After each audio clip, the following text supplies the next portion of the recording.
प्रारंभिक जांच में सामने आया है कि उससे जुड़े हुए जिन अभियुक्तों को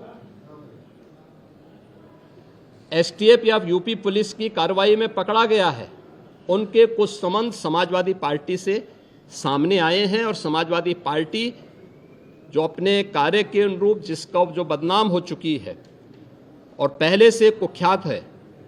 इस पूरे मामले में भी उसकी संलिप्तता आएगी। चूंकि एसआईटी एक राज्य स्तर की एसआईटी इस पूरे मामले की निगरानी कर रही है,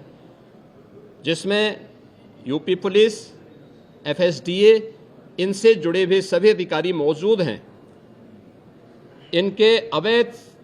रूप से तस्करी के साथ साथ इससे जुड़े हुए अन्य जो महत्वपूर्ण पहलू होंगे, किन किन लोगों के पास ये धन गया है, ये बातें भी सबके सामने आएंगी और इस बारे में पूरी रिपोर्ट आने के बाद